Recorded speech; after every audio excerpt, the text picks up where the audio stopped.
Hello दोस्तों, welcome all of you on YouTube channel.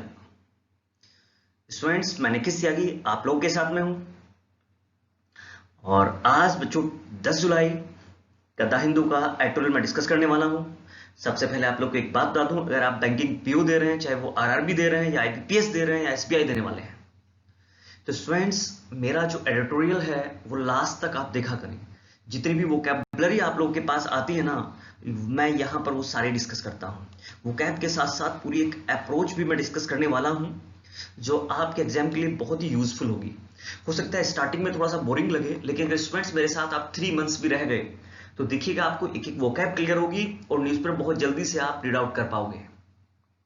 Students, ये जो वोकैबुलरी इस न्यूज़पेपर में आती है ये बहुत ही इंपॉर्टेंट होती है आप लोग के लिए, चाहे आप कैट भी दे रहे हो या मैट दे रहे हो या डिफेंस का कोई एग्जाम दे रहे हैं, चाहे वो एनडीए हो, स्टडीएस हो या फिर एसएससी हो। तो लास्ट तक जुड़े रहिए। छोटी छोटी जो अप्रोचेज हैं वो भी डेफिनेटली आप लोग को बताऊंगा कि ग्रामर में नाउन, प्रोनाउन, एडजेक्टिव, एडवर्ब कहां पर यूज होता है, जैसे चीजें आती रहेंगी मैं डिस्कस करता रहूंगा। तो आइए बच्चों देखते हैं आज के हेडलाइंस क्या है। और हेडलाइंस देखिए क्या लिखा हुआ है, ओनिंग अप। पहले तो आप लोग को यही बता दूं, देखिए यहां पर आईएनजी है तो प्रेजेंट पार्टिसिपल का यूज कर रहा है वो। हमारे पास एक फ्रेजल वर्ब है ओन अप, OWN। देखिए पूरा जो वर्ड होता है वो ये होता है ओन अप। आईएनजी तो यहां पर इसलिए यूज कर रहा है वो कि वो आपको कुछ बताना चाहता है। क्या बताना चाहता है? पहले तो हम लोग ओन अप का मीनिंग समझते हैं। ओन अप का मीनिंग क्या होता है?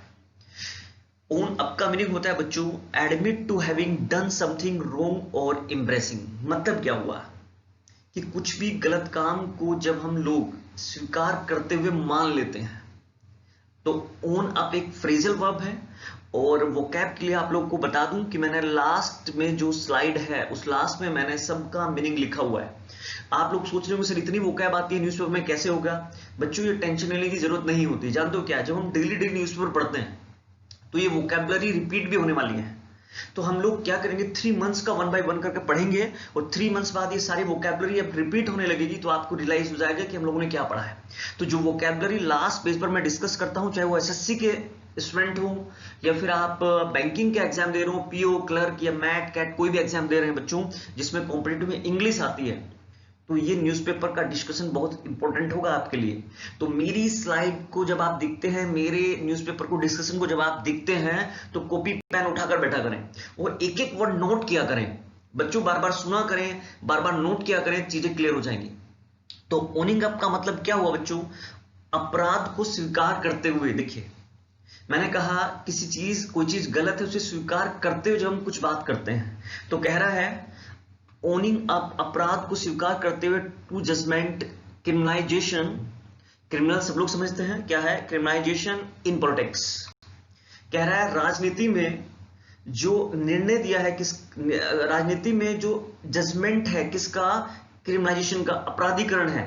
राजनीति में जो अपराधीकरण निर्णय है उसको मानते हुए कुछ बात करने वाला है कि भाई हाँ, राजनीति में भी अपराधीकरण निर्णय दिए गए हैं। मतलब जो पॉलिटिक्स है उसमें जो अपराध जो हुए हैं, उन अपराधीकरण निर्णय जो लोगों के पक्ष में दिए गए हैं उनको लेकर बात करने वाला है। कि उसने ये गलत माना है कि भाई जो है ना कहीं राइटर एक बात करने वाला है कि पॉलिटिक्स में जो लोग अपराध करके पॉलिटिक्स में आते हैं ना, उनको मानते हुए बात करने वाला है कि अपराध करके पॉलिटिक्स में जो लोग घुस जाते हैं उनके बारे में बात करने वाला है। आई होप सो मेरी बात समझ में आ गई होगी।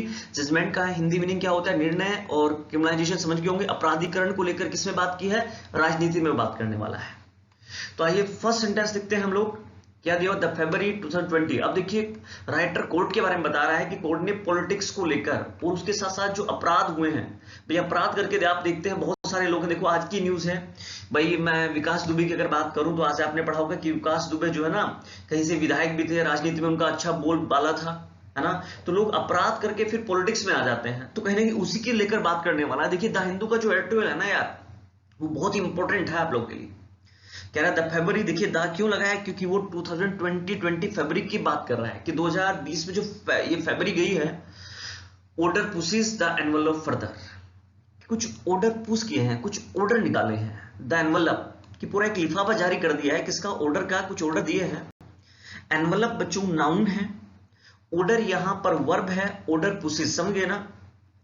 द February 2020 order, सॉरी ये तो नाउन है, यहाँ पर वो पुश करता है, pushes, that is a verb, pushes verb है, ऑर्डर क्या है, नाउन है, कि 2020 फरवरी का जो ऑर्डर है वो पुश करता है, किसको पुश करता है, वो पुश करता है किसको, द एनवलप फर्दर ऑन, किस पर आगे बढ़ाता है, किसको, फर्दर का मतलब सब लोग समझते हैं, ऑन क्या, देखिए कितनी अच्छी बात बोल रहा है, रिस्ट्रिक्ट सब लोग समझते हैं, रिस्ट्रिक्ट में एनजी लगा है, रिस्ट्रिक्टिंग क्या, criminal candidates from contesting elections. जैसा मैं आपको कह रहा था, रिस्ट्रिक्ट का मतलब होता है प्रतिबंध लगाना, क्यों प्रतिबंध कर रहा है किसको, क्रिमिनल कैंडिडेट को, कहां पर, फ्रॉम कंटेस्टिंग इलेक्शन, कंटेस्ट का मतलब होता है लड़ना यहां पर, और इलेक्शन सब लोग समझते हैं कि 2020 फरवरी में जो ऑर्डर आया वो रिस्ट्रिक्ट करते हुए, वो रिस्ट्रिक्ट कर रहा है किसको, क्रिमिनल कैंडिडेट को, कि वो कैंडिडेट जो भाई एमपीज हैं, जो लोग क्रिमिनल कैंडिडेट जो इलेक्शन लड़ते हैं, और किसी भी टाइप के इलेक्शंस हैं,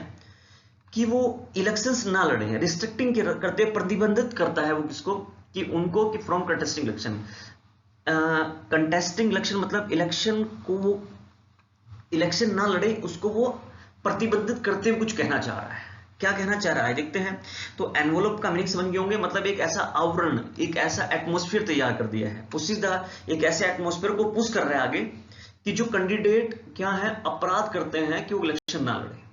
ये फरवरी 2020 में एक ऑर्डर आया है, कोर्ट ने जो ऑर्डर दिया है, क्या दिया है जरा देखते हैं, सुप्रीम कोर्ट की बात कर रहे हैं। नेक्स्ट देखिए क्या है बच्चों, फरवरी 2020 सुप्रीम कोर्ट जजमेंट, क्या जजमेंट दिया, जो निर्णय दिया सुप्रीम कोर्ट ने 2020 में फरवरी में, किस पर, अपराधीकरण पर, ऑन लगा हुआ है आप लोग देख रहे हैं, ऑन अपराधीकरण पॉलिटिक्स में हैव फार रीचिंग एक्शन, कि यार वो हो सकता है जो ऑर्डर दिया है ना, वो बहुत दूर तक एक ऐसा फार रीचिंग, बहुत दूर तक पहुंचने वाला एक एक्शन हो सकता है, कंसिक्वेंसेस बच्चों मतलब वो परिणाम हो सकते हैं, कि जो ऑर्डर दिया है उसके दूर तक जाने वाले, अपराधीकरण पर जो ऑर्डर आया है पॉलिटिक्स को लेकर, वो दूर तक जाने वाले रिजल्ट हो सकते हैं, कंसिक्वेंसेस मतलब आउटकम, किसके लिए, इंडियन डेमोक्रेसी, भारतीय प्रजातंत्र में।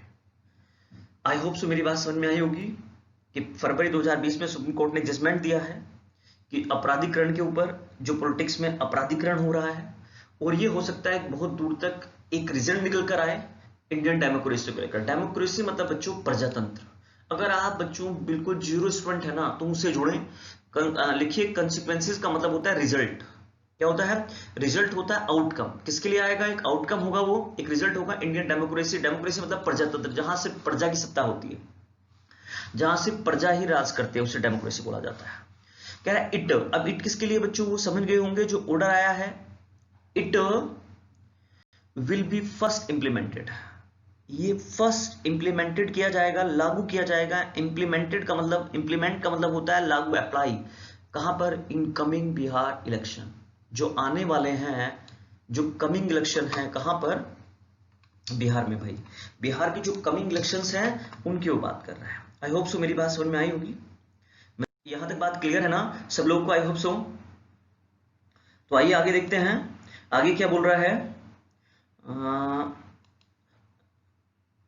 आगे जो बात कर रहा है बच्चों, इन अक्टूबर 2020, कह रहा है कि 2020 में जो इलेक्शंस आने वाले हैं, वो बात कर रहा है कि 2020 में जो इलेक्शंस है, कहीं ना कहीं उनको लेकर बात करने वाला है, कि बिहार में वो चीज क्या होगी, अप्लाई होगी। आई होप सो मेरी बात समझ में आ गई होगी जो मैं बोल रहा हूं स्टूडेंट्स, कि ये जो इलेक्शंस बने हैं वो बिहार में जो है ना अप्लाई होने वाले हैं, कमिंग बिहार में। अब देखो यहीं पर एक बात देखिए, इनकमिंग बिहार, भाई मैंने कल भी बताया था कि जो नेम्स ऑफ सिटीज होती हैं, जो बड़ी बड़ी जगह उनके लिए इनका यूज होता है, और यहाँ पर देखिए नेम्स ऑफ मंथ्स हैं, क्या है, नेम्स ऑफ मंथ्स, तो इसलिए हमने यहाँ पर भी इन अक्टूबर, देखो मंथ्स हो या फिर ईयर्स हो, उनके लिए बच्चों इन्हीं आता है। कह रहा 2020 में अक्टूबर में ये इंप्लीमेंटेड किया जाएगा, इट विल बी, देखिए इट विल बी इंप्लीमेंटेड, पहले तो ये बता दूं विल के साथ वर्ब की थर्ड फॉर्म है, तो ये फ्यूचर इंडेफिनिट का पैसिव वॉइस है, इट विल बी, विल के साथ जब बी आता है, वर्ब की थर्ड फॉर्म आता है, तो आप देख लीजिए कि ये फ्यूचर इंडेफिनिट का क्या है, पैसिव वॉइस है। कह रहा है द कोर्ट, द कोर्ट मतलब सुप्रीम कोर्ट की बात कर रहा है, the court has asked, has के साथ थर्ड फॉर्म है, प्रेजेंट परफेक्ट हुआ, और कोर्ट से पहले द क्यों लगा रहा है, क्योंकि वो स्पेशली उसी को लीड कर रहा है। मैंने पहले भी बताया, जब हम चीजों की पहले बात कर लेते हैं और फिर उसी को आगे लीड करते हैं, तो आर्टिकल द आता है, जैसे मैंने कहा भाई एक राजा यहाँ रहता था, ए किंग लिव्ड हियर, तो फिर हम यही कहेंगे full stop the king was very honest. तो दा मैं इसलिए लगाता हूँ क्योंकि पहले से जिन चीजों की बात करते हैं उनके लिए दा आता है। The court has asked, court ने पूछा है क्या, द पॉलिटिकल पार्टीज, जितनी भी पॉलिटिकल पार्टीज है उनसे पूछा है टू स्टेट, कि वो निर्धारित करें। सारी पॉलिटिकल पार्टीज की बात कर रहे हैं, और स्टेट का मतलब यहां पर निर्धारित करना है, क्या करना है कि वो निर्धारित करें, वो पुट फॉरवर्ड करें, वो निर्धारित करें कि द रीजन्स, कि जो रीजन्स हैं for such elections, for such selection, sorry, कि ऐसे सिलेक्शन के, मतलब कोर्ट कह रहा है कि भाई जो लोग अपराध करके पॉलिटिक्स में आते हैं, तो ये पॉलिटिकल पार्टीज बताए इसके रीजन दे, ऐसा क्यों आते हैं। क्या कह रहा है कि वैसे सिलेक्शन क्यों करते हैं, ऐसे लोगों को वो पॉलिटिकल पार्टीज में लेकर क्यों आते हैं। एज ऑल्सो, और क्या, as to why other individual without criminal, और कह रहा है कि क्यों why other individual without criminal antecedents could not be selected. तो कितनी अच्छी बात बोल रहा है। और कह रहा है कि क्यों भाई दूसरे इंडिविजुअल विदाउट क्रिमिनल, की जो विदाउट क्रिमिनल जो लोग हैं, जिन पर कोई अपराध का केस नहीं है पहले से, एंटीसेडेंट मतलब बच्चों पहले से, मतलब जिनका बैकग्राउंड में कोई भी, जिनमें बैक में कोई भी केस नहीं है। एंटीसेडेंट का मतलब समझ गए ना बच्चों, प्रायर, PRIOR, इसका सिनोनिम्स आप लिख सकते हैं। एंटीसेडेंट मतलब प्रायर, मतलब पहले से जिन पर कोई केस नहीं है, तो कुड नॉट बी सिलेक्टेड, वो क्यों नहीं सिलेक्टेड किए जा सकते भाई, कि वो कैंडिडेट क्यों ना लिए जाए जिन पर कोई अपराध, जिनकी कोई बैकग्राउंड अपराध से है ही नहीं, उन पर क्यों नहीं, उन्हें क्यों नहीं सिलेक्ट किया जा रहा है। कि पॉलिटिकल जो पार्टीज है, जितनी भी राजनीतिक पार्टीज है, वो उसको क्लियर करें कि जिन पर अपराध के केस हैं वो उनको क्यों लेते हैं, मैक्सिमम वही लोग क्यों हैं। कह रहा है इफ ए पॉलिटिकल पार्टीज, कि अगर एक political parties fails to comply, वो फेल होती है टू कंप्लाई। कंप्लाई बच्चों, कंप्लाई एक वर्ब है, पहले तो मैं बता दूं, शासन के अकॉर्डिंग, जिसका मतलब होता है, मतलब रूल्स के अकॉर्डिंग चीजों को फॉलो करना, क्या है, कंप्लाई है, COMPLY। इसको लिख लेंगे, ये कहीं बार आया है, आदेश के अनुसार चीजों को करना। कि पॉलिटिकल पार्टीज क्यों फेल हो जाती है, शासन के अकॉर्डिंग, रूल्स के अकॉर्डिंग क्यों वो फेल हो जाती है, किस पर फेल हो जाती है। हाँ तो बच्चों आगे देखते हैं, ये क्या बोल रहे हैं कि इट वुड बी क्या होगा, इन contempt of this courts order. अब देखिए बहुत अच्छी बात बोल रहा है यहां पर, कह रहा है कि अगर ये हो जाता है, it would be in contempt of, अगर भाई जो है ना कोई भी पॉलिटिकल पार्टी है, उसने पीछे क्या बोला कि कोई पॉलिटिकल पार्टी अगर वो फेल हो जाती है रूल्स के अकॉर्डिंग इन चीजों को अप्लाई करने में, मतलब क्या, कि भाई अगर कोई भी जो है जिसका बैकग्राउंड जो है वो क्या है, अपराधीकरण का बैकग्राउंड है, वो क्रिमिनल है, और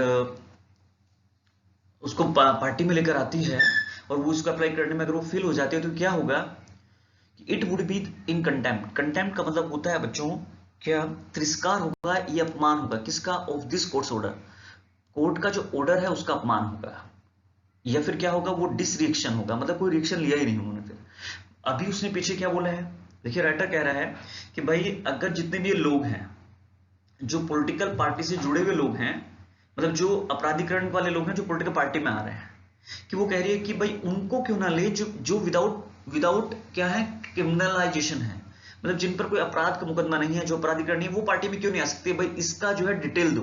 ये किसने बोला है, कोर्ट ने बोला है कि अगर वो ऐसा नहीं करती, अगर कोई अगर ये पार्टी फेल हो जाती है, तो क्या होगा, ये सीधा सीधा कोर्ट का जो आदेश है उसका ये अपमान होगा। वो ये बोल रहा है कि अगर वो ऐसा नहीं करती है। और क्या कहा, इन अदर वर्ड्स, अगर दूसरे शब्दों में कहा जाए कि जो पॉलिटिकल पार्टी है और इसके जो लीडरशिप है, वुड फॉर द फर्स्ट, देखिए बहुत अच्छी बात बोल रहा है, जो पॉलिटिकल पार्टी है और इसकी जो लीडरशिप है, उसको जो चलाने वाले हैं, जो नेता है, जैसे बीजेपी है उसके नेता हैं भाई, BSP है, सपा है ना, कांग्रेस है, उनके जो लीडर है, उसकी जो लीडरशिप है, would for the first time, क्या होगा, first time publicly own up. Own up मतलब किसी चीज को, मैंने कहा था ओन अप का मतलब मैंने बताया था, admit to having done something wrong और एम्ब्रेसिंग, मतलब वो पब्लिकली सबके सामने जो भी उन्होंने गलत किया है उसको मानते हुए, अप टू क्या, क्रिमिनलाइजेशन ऑफ पॉलिटिक्स, कि उन्होंने भाई राजनीति की है, किसके, अपराधीकरण की, वो सबके सामने पब्लिकली दिखेगा। इसकी leadership would for the first time, मतलब सबके सामने वो चीजें आएंगी कि उन्होंने जो क्या है वो अपराध की राजनीति की है, और सब लोग इसको पब्लिकली मान जाएंगे, और पब्लिकली क्योंकि वो उसको क्या करेंगे, ओन अप करेंगे, उसको मानेंगे सबके सामने।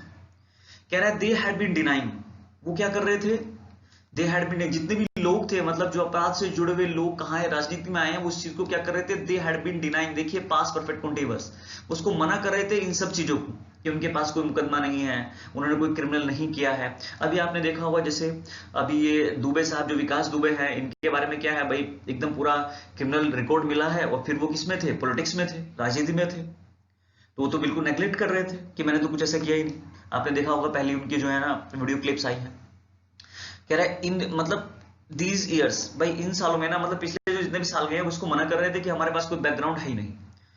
अर्लियर ऑर्डर्स, देखिए ये अर्लियर ऑर्डर्स मतलब जो ऑर्डर्स हैं स्टेट, वो क्या बताते हैं, जो ऑर्डर दिए गए हैं सुप्रीम कोर्ट से वो ये बताते हैं, जो ऑर्डर आए हैं, कह रहे हैं कि ईच कैंडिडेट की, जो प्रत्येक कैंडिडेट है, शैल सबमिट, उसे सबमिट करना होगा, उसे जमा करना होगा, ए सोवान एफिडेविट, शपथ पत्र, सोवान मतलब बच्चों शपथ पत्र, जो कसम खाकर जो पत्र, एक एफिडेविट होता है आप लोग जानते हैं, शपथ पत्र देते हुए किसका, फाइनेंशियल डिटेल्स का, कि उसके पास कितनी संपत्ति है। कह रहा है जो कोर्ट ने ऑर्डर ये दिए हैं कि प्रत्येक कैंडिडेट ये बताएगा शपथ पत्र देते हुए कि उसके पास कितनी पैसा है, फाइनेंशियल डिटेल्स देगा, कितनी संपत्ति है, एंड क्रिमिनल केसेस, और उस पर कितने क्रिमिनल केसेस चल रहे हैं, और वो क्रिमिनल केसेस देगा भाई, सबको पता लगेगा, सार्वजनिक हो जाएगा, पब्लिकली हो जाएगा। और कह रहा है ईच कैंडिडेट शैल इन्फॉर्म, और हर कैंडिडेट इन्फॉर्म करेगा किसको, पॉलिटिकल पार्टी को, मतलब जिस भी पार्टी में वो जुड़ना चाहता है, किसमें, राइटिंग में, ऑफ क्रिमिनल केसेस, अपने क्रिमिनल केसेस के बारे में बताएगा, अगेंस्ट हिम और हर, मतलब उसके खिलाफ कितने, वो हिम हो या हर हो, भाई वो मेल हो या फीमेल हो। And the party shall put off, और जो पार्टी क्या करेगी, देखिए थर्ड पॉइंट क्या बताया है कि पार्टी क्या करेगी, पुट ऑफ, इसे जारी करेगी इस पर, अपनी वेबसाइट पर, जो भी पार्टी की वेबसाइट है, कांग्रेस है तो कांग्रेस की वेबसाइट क्या है, या फिर समझ गए ना, अपनी इट्स क्यों लगाए, बात समझ में आ गया होगा, क्योंकि मैंने कहा था बच्चों जितने भी ग्रुप होते हैं, जैसे मैंने कहा the government has declared it's policy, the team is doing it's best, मेरी बात समझ पा रहे हैं, जितने भी ग्रुप होते हैं जहां पर मेल फीमेल होते हैं तो उनके लिए पॉजेसिव एडजेक्टिव इट्स होता है, तो यहां हिज और हर का यूज नहीं कर सकते। और किस पर, सोशल मीडिया पर वो इसको जारी करेगी, एज वेल एज, और साथ साथ कहां पर पब्लिश करेगी, किसमें, न्यूज़पेपर में उसको पब्लिश करना होगा, उन नामों को, मतलब जिन पर क्रिमिनल रिकॉर्ड है वो पर्सन, या फिर उनकी फाइनेंस संपत्ति भी बतानी होगी, और the details of such candidate, ऐसे कैंडिडेट्स की डिटेल जो है जारी करनी होगी जिन पर क्रिमिनल रिकॉर्ड पहले से है, जिन पर मुकदमे पहले से चल रहे हैं, और उनकी संपत्ति का ब्यौरा भी देना होगा, कहां पर, अपनी वेबसाइट पर, जितनी भी पार्टीज हैं, और सोशल मीडिया पर पब्लिश करना होगा, न्यूज़पेपर में पब्लिश करना होगा। आई होप सो चीजें क्लियर हुई हैं स्टूडेंट्स। ये सुप्रीम कोर्ट ऑर्डर तो अच्छे दे रहा है, लेकिन अब देखते हैं आगे क्या करते हैं। भाई कहा उसने 2020 में जो अपकमिंग इलेक्शन है बिहार में, कह रहा है कि वहां से वो अप्लाई हो जाएंगे। अब देखते हैं आगे क्या बात करने वाला है। आगे बहुत अच्छी बात है कि why did the court such as order, कि कोर्ट ने ऐसा ऑर्डर क्यों दिया था, कि सबसे कितनी इंपॉर्टेंट बात कह रहा है कि कोर्ट ने ऐसे ऑर्डर दिए क्यों थे, सच as order.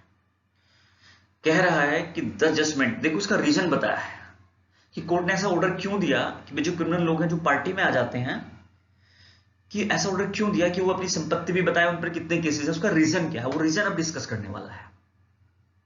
The judgement notes, निर्णय ये बताता है, क्या बताता है कि 2004 में, इसका रीजन बता रहा है कि 2004 में क्या था, 24% of the members of the parliament, देखिए जो पार्लियामेंट के जो मेंबर्स है ना, उनमें से 24% हैड क्रिमिनल केसेस, मतलब अगर सपोज करिए पार्लियामेंट में 100 मेंबर है ना, तो 24 पर क्रिमिनल केसेस चल रहे थे, जो पार्लियामेंट के मेंबर हैं, जो एमपीज हैं, जो पार्लियामेंट में जाकर बैठे हैं, बताइए कब, 2004 में।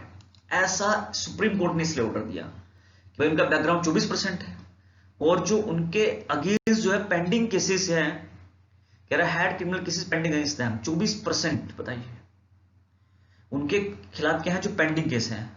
और कह रहा है 2009 में क्या हुआ भाई, देखिए दे वेंट अप, वो बढ़ गए, कहां तक चले गए, 30% तक, मतलब 2004 से आते आते जब 2009 आया भाई, वो 30% हो गए पार्लियामेंट में, मतलब 100 में से जो 30 लोग हैं उनके खिलाफ क्या चल रहा है, किसी जो है क्रिमिनल के जो है केसेस है। और 2014 में क्या हुआ भाई, मतलब ये 34% तक बढ़ गया। देखिए 24 से 30 हुआ कब, 2009 में, और 14 आते आते 34% हुआ, और कह रहा है कि 19 में क्या हुआ, एज मैनी एज 43% ऑफ। देखिए भाई कि लगभग देखिए आधे के आसपास हो गया, 43% कह रहा है कि as many as MPs had criminal cases. लगभग 43% वहां पर जो एमपीज हैं उन पर केस चल रहे हैं, किसके, क्रिमिनल केसेस हैं, पेंडिंग है उनके खिलाफ, कोर्ट में देखिएगा। India is the only democratic country, और कह रहे हैं इंडिया केवल द ओनली डेमोक्रेटिक कंट्री है, मतलब जहां प्रजा का शासन चलता है विद ए फ्री प्रेस, और प्रेस वहां पर एकदम फ्री है। भाई आपने देखा होगा प्रेस पे कोई दबाव है ही नहीं यहाँ पर। भाई प्रेस जो चाहे वो बोलती है, where we find a problem वो बोलती है, या फिर वो क्या दिखाती है ये प्रेस के ऊपर बात है भाई। वेयर जहां पर we find a problem of this dimension, कह रहे हैं कि जहां पर हमें इस डायमेंशन में एक प्रॉब्लम हो रही है कि भाई ये डायमेंशन मतलब क्या है, 43% क्रिमिनल केसेस जो है वहां बैठे हैं, तो फिर सही से एक डायमेंशन नहीं हो रहा है। डायमेंशन मतलब बच्चों मतलब एक मापदंड में सही चीजें फिट नहीं हो रही है। यार हमको एक प्रॉब्लम मिली है इस डायमेंशन में, क्योंकि हमारा प्रजातंत्र है, और प्रजातंत्र में भाई जब क्रिमिनल लोग वहां पर चले गए तो ये तो एक डायमेंशन सही नहीं मिल रहा है, एक सही मापक नहीं मिल रहा है, सही चीजें एक आधार नहीं बन रही है। आई होप सो यहां तक क्लियर हुआ होगा। अब थोड़ा सा आगे जो बात कर रहा है क्या, एन एवर प्रेजेंट क्राइसिस, एक present N ever present crisis की बात कर रहे हैं कि हमेशा से जो क्राइसिस दिख रहा है वो प्रेजेंट क्राइसिस है। वो क्या है देखिए, एक बात और बता दूं बच्चों, यहीं पर एक इंपॉर्टेंट बात, यहाँ क्राइसिस लिखा है, ऐसे वर्ड जिन क्लास में आईएएस होता है, अगर इसका प्लूरल आपको बनाना था तो आई को ई में कन्वर्ट कर देते हैं, बस इतना ध्यान रखिए। आई किस में कन्वर्ट हो जाएगा, ई में, मतलब इसका प्लूरल हो जाएगा CRISES। ऐसे बहुत सारे वर्ड हैं, जैसे बेसिस, BASIS का जो प्लूरल होता है वो होता है BASES, बेसिस। थीसिस का प्लूरल भी हम ऐसे ही बनाएंगे, THESES, ठीक है ना, थीसिस। तो आगे चलता हूं, कह रहा है किसी प्रेजेंट क्राइसिस की बात कर रहा है कि जो प्रॉब्लम आई है, जो मंदी आई है, जो विडंबना आई है, समझ लीजिए वी आर इन द मिडिस्ट। कह रहा है कि हम मिडिस्ट में हैं, किसके, मोर इमीडिएट क्राइसिस, जो बहुत जल्दी से क्राइसिस बढ़ रहा है उसके मध्य में हम लोग पहुंच गए, मिडिस्ट में है। और वो क्राइसिस क्या है, द कोविड-19, जैसा आप सब लोग जानते हैं, हमारा इतना कोविड-19 चल रहा है, इसकी वजह से आप भी घर हैं और मैं भी घर हूं, है ना। आउटब्रेक मतलब वो जो फैला हुआ है, उससे क्या हुआ था, economic crisis due to lockdown, मतलब जो इकोनॉमिक रिसेशन आया है ड्यू टू लॉकडाउन, किसके कारण, लॉकडाउन के कारण। भाई आप लोग सब जानते हैं आर्थिक मंदी आ गई है, लोगों पर पैसे की कमी हो गई है, बहुत सारे लोग देख रहे हैं, आप लोगों ने देखा होगा अक्सर न्यूज़ मिल रही है भाई, जो कुछ मजदूर लोग हैं वो सुसाइड कर चुके हैं, जो पुअर लोग हैं, ज्यादा तो नहीं लेकिन कुछ सुसाइड तो आप लोग भी जानते हैं कि इकोनॉमिक रिसेशन आ गया, आर्थिक मंदी आ गई है, इसकी वजह से लॉकडाउन जो लगा था। वो जो माइग्रेंट वर्कर्स हैं, माइग्रेंट समझ गए ना, क्राइसिस, माइग्रेंट वर्कर क्राइसिस आ गया है। भाई माइग्रेंट मतलब जो लोग इधर से उधर गए थे जॉब करने के लिए, वो भी नहीं मिल रहे हैं अब, माइग्रेंट वर्कर क्राइसिस ही होगा वो, क्योंकि वो अपने घर लौट चुके हैं। स्मॉल बिजनेस डाउन, और स्मॉल बिजनेस जो है वो क्या हो गए, छोटे छोटे जो बिजनेस है वो खत्म हो गए हैं बहुत सारे सेक्टर्स में। भाई जो वर्कर्स थे वो अपने घर चले गए हैं, तो उस वजह से क्राइसिस आ गया, वापस नहीं आ रहे हैं, और छोटे छोटे सेक्टर्स क्या हैं वो डूब गए हैं। और मैसिव मतलब एक बहुत बड़े ह्यूज लेवल पर अनएम्प्लॉयमेंट हो गया, बेरोजगारी हो गई है। ए हाईली स्ट्रेस्ड बैंकिंग, और जो एक बहुत बड़ा बैंकिंग का जो सेक्टर है वो भी स्ट्रेस हो गया है। आप लोग देख रहे हैं भाई बैंकिंग में पैसा नहीं जा रहा है तो स्ट्रेस तो होगा ना।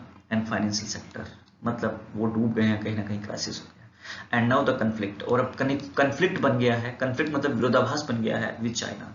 अब देखिए कह रहा है कि एक झगड़ा भी है, विरोधाभास है किसके साथ, चाइना के साथ। को कन्फ्लिक्ट का मतलब यहाँ पर आप लिखिए झगड़ा, क्वेरल, कन्फ्लिक्ट झगड़ा हो गया है, झगड़ा भी है किसके साथ, चाइना के साथ। एडिड टू दिस, और ये चीज ऐड कर रहा है कि is an ever present silent crisis, ये हमेशा से एक प्रेजेंट साइलेंट क्राइसिस रहा है। मतलब चाइना के साथ तो हमारा एक पहले से रहा है जो एक साइलेंट क्राइसिस है, मतलब जिसका पता नहीं लगा चुपचाप तरीके से, लेकिन वो झगड़ा चल रहा है, मतलब वो तो पहले से ही क्राइसिस में है, संकट में है।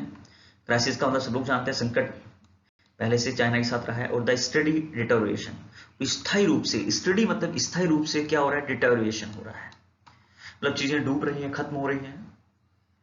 स्थायी रूप से डिटोरिएशन जो हुआ है, एक जो डिटोरिएशन का मतलब आप लोग कह सकते हैं कहीं तरह से चीजें बेकार हुई हैं, किसमें, पॉलिटिक्स में उठ के 10 सालों से, मतलब पॉलिटिक्स भी बहुत 10 सालों से बेकार हो गई है, लगभग ओवर डिकेड्स कह रहा है, दशकों से।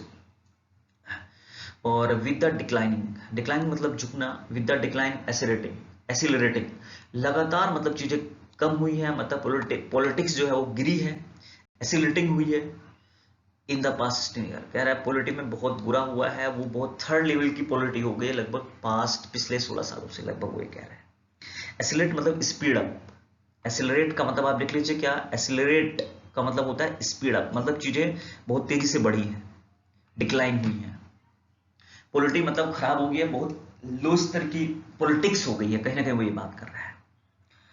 एज पॉलिटिक्स डोमिनेट्स, जैसे क्योंकि जो है पॉलिटिक्स वो क्या करती है, डोमिनेट करती है, दबाव डालती है, प्रेशर करती है किसको, ब्यूरोक्रेसी को। ब्यूरोक्रेसी मतलब जो नौकर लोग हैं उनको, जो पॉलिटिक्स में जो लोग हैं वो ब्यूरोक्रेसी, आप सब जानते हैं, सब लोग समझदार हैं कि वो उन लोगों को प्रेशर करते हैं, अपने अंडर प्रेशर लेती है। जैसे विकास दुबे ने भाई, जो लोग हैं अभी आप देख रहे हैं विकास दुबे क्या कर रहे थे भाई, सारी पुलिस को अपने हाथ में, भाई वहां पर जो लोग हैं देखिए आपने सुना होगा भाई, सही तो जो है ना गवर्नमेंट को ही पता है, लेकिन जो अफसर हैं, जो नौकरशाही लोग हैं, जो जॉब कर रहे हैं, उनको प्रेशर करती है। एंड क्या, reins in business, REIN, reins in business, और क्या, civil society and the media we need, क्या कर रही है देखिए, ब्यूरोक्रेसी को दबाया है। और रेंज का मतलब है बच्चों, जो रूल्स रेगुलेशन है उनको खत्म करती है, मतलब जो सरकार रूल्स बनाती है, तो जो पॉलिटिक्स है, राजनीति, उनको डोमिनेट करती है, उनको प्रेशर करती है, बिजनेस को करती है, सिविल सोसाइटी जो आम लोग हैं उनको जो है ना दबाती है, अपने अंडर प्रेशर में ले लेती है, और मीडिया को भी दबाती है, वो ये कह रहा है राजनीति। वी नीड, हमें आवश्यकता है क्या करने की, जो गवर्नेंस है, गवर्नेंस मतलब जो शासन है, दैट इज फ्री ऑफ, कि उसे फ्री करे, मतलब वो राजनीति के अंदर ना आए। हमें एक ऐसा शासन बनाने की जरूरत है, free of the criminal virus, मतलब ये जो क्रिमिनल वायरस है उससे फ्री करते हैं, मतलब जो क्रिमिनल एक्टिविटी है, तो हमें ऐसी गवर्नेंस बना देनी चाहिए कि जिससे जो राजनीति है उसका कोई भी शासन पर प्रभाव ना पड़े, मतलब लोग उससे कुचले ना जाए, जो राजनीति के जो लोग हैं वो उनको दबा ना पाए, साधारण लोगों को, सिविल सोसाइटी को, मीडिया को ना दबा पाए। वो ये कह रहा है कि हमें जो गवर्नेंस ऐसी लानी चाहिए, शासन ऐसा होना चाहिए कि क्रिमिनल वायरस एकदम फ्री हो जाए, कोई अपराध ना हो, गवर्नेंस राजा सत्ता ऐसी होनी चाहिए, वो ये कह रहा है। कैपेबिलिटी इज नॉट सफिशिएंट, कह रहा है कि कैपेबिलिटी सफिशिएंट नहीं है, मतलब जो है क्षमता सफिशिएंट नहीं है, मतलब कुछ अच्छा करना पड़ेगा, ये बोल रहा है। और the intent to do public service is also required, और इंटेंट ये होना चाहिए कि पब्लिक सर्विस इज ऑल्सो, कि पब्लिक को सर्विस मिलनी जरूरी है, कि उस चीजों पर ध्यान देना चाहिए कि पब्लिक को एकदम बिल्कुल अच्छे सर्विस मिले।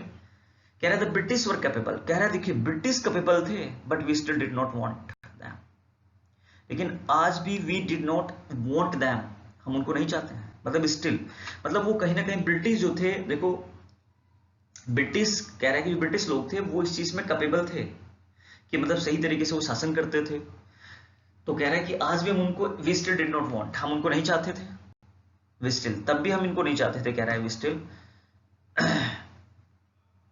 It is not about any party, कह रहा है ये किसी पार्टी की मैं बात नहीं कर रहा कि कोई भी पार्टी की बात कर रहे हो, कि it is about political system, कि तो कि पूरी मैं पॉलिटिकल सिस्टम की बात कर रहा हूँ कि पॉलिटिकल सिस्टम ही हमारा यहाँ पर खराब है, वो ये कह रहा है। देखिए इस न्यूज़पेपर की सबसे अच्छी बात है ना, वो बिल्कुल एकदम अच्छे से जो है ना बायस्ड नहीं है, बोलता तो अच्छा है, लेकिन क्या करें, सब लोग जानते हैं, यू नो वेरी वेल। कह रहा है कि किसी पॉलिटिकल सिस्टम की बात नहीं कर रहा, कि गवर्नेंस बहुत अच्छी होनी चाहिए, वो किसके अंडर प्रेशर काम नहीं होनी चाहिए, क्रिमिनल एक्टिविटी को खत्म कर दे बिल्कुल एकदम, वो ये बात कर रहा है। आइए आगे बात करते हैं। आगे जो बात क्या है, अच्छा स्टूडेंट्स आगे का न्यूज़पेपर आप लोग खुद पढ़ें, देखिए मैंने इतना बढ़ा दिया है, फिर बहुत ज्यादा हो जाता है, एक एक पॉइंट को मैं बहुत अच्छे से क्लियर करता हूं। आइए बात करें इंपॉर्टेंट वोकैबुलरी की, जो बहुत इंपॉर्टेंट वोकैबुलरी है और आज के एडवर्ब पर बेस है। वोकैबुलरी जरूर बढ़ाते रहे, नहीं तो बच्चों गड़बड़ हो जाएगा। देखिए ओन अप फ्रेजल वर्ब है जो बैंकिंग में कई बार आई है, फ्रेजल वर्ब वेरी इंपॉर्टेंट, क्या, face up, admit to having done something wrong, मैंने कहा अपराध को मानते हुए कोई चीज स्वीकार करना, जैसे अब विकास दुबे अपनी बात को स्वीकार कर रहे हैं, तो Vikas Dubey is owning up. Next word क्या है आपके पास, एनवलप, नाउन है, सब लोग जानते हैं, एक तरह से बच्चों आवरण भी कह सकते हैं, और इसका मतलब लिफाफा भी होता है, लिफाफा सब लोग जानते हैं, envelope, atmosphere, gas bank. Next word क्या है, कंप्लाई, कई बार एसएससी में आया है और बैंकिंग में भी, वर्ब है, आगे लिख सकते हैं पालन करना आप लोग, ओबे, ओबे लिख लीजिए या फिर अबाइड बाय लिख लीजिए। रूल्स रेगुलेशन का पालन करना क्या होता है? अबाइड बाय होता है। फोर्थ वोकैब है कंसिक्वेंस। बच्चों आउटकम, जो पुट आउट जो रिजल्ट आते हैं, आउटकम कहिए, रिजल्ट कहिए, जो चीजें परिणाम निकल कर आए हैं, तो आप हिंदी में लिख सकते हैं क्या? परिणाम। नेक्स्ट वर्ड है फिफ्थ एंटेसिडेंट। ये भी नाउन है। पहले से जो चीजें प्रेजेंट की गई हो उनको एंटेसिडेंट बोला जाता है। क्या? प्रायर और प्रिसीडिंग, पूर्ववर्ती, मतलब पहले से जो चीजें, उसने कहा था कि पहले से जिनके पास क्रिमिनल रिकॉर्ड है तो उनको क्यों लेकर आ रहे हो भाई राजनीति में? उनको लेकर आना जो विदाउट क्रिमिनल रिकॉर्ड्स हैं। और नेक्स्ट वर्ड क्या है? एक्सीलरेट। मैंने अभी बताया था वर्ब है स्पीड अप, तेजी से चीजें बढ़ना एक्सीलरेट होती है। नेक्स्ट वर्ड है रेन, REIN। रेन क्या है? रूल या फिर क्या? हार्नेस। मतलब समझ गए होंगे। रेन का मतलब क्या है? बागडोर लिख सकते हैं आप लोग। जो रूल्स रेगुलेशन है उसने कहा था पीछे कि उनको कुचल रहे हैं। आई होप सो स्टूडेंट, चीजें समझ में आई होगी। समझ में आए तो शेयर किया करो भाई वीडियो को, और लाइक किया करो, कमेंट किया करो भाई। जो मुझसे चाहते हो मैं वही पढ़ाऊंगा। ओके बच्चों, मिलता हूं नेक्स्ट वीडियो में। और हाँ, एक इंपॉर्टेंट नोटिस आप लोग को बता दूं, आज का जो ये वीडियो है वो ट्यूटोरियल अड्डा पर आने वाला है। और बच्चों वो अब मैक्सिमम जो वीडियो है वो ट्यूटोरियल अड्डे पर मिलेंगे, तो सब लोग उसको सब्सक्राइब करें और लाइक करें। ट्यूटोरियल अड्डा यूट्यूब पर जाकर देख लें। ट्यूटोरियल अड्डा पर सारी जो न्यूज़पेपर है बच्चों कल से सारे वहीं पर मिलने वाले हैं। तो उस चैनल पर मैं न्यूज़पेपर डिस्कस करूंगा, और इस पर मैक्सिमम SSC का चलेगा और बैंक का भी चलेगा। बाकी सारे एग्जाम में क्लियर कराऊंगा जिनमें इंग्लिश आती है, चाहे वो CTET हो, UP-TET हो, आपका HTET हो, बच्चों NDO CDS हो। अगर मुझसे जुड़े हैं तो वो कैप भी मिलेगी, और इंग्लिश में एकदम बिंदास जुड़े रहिए मुझसे। मिलते हैं कल नेक्स्ट वीडियो में। Thank you very much all of you.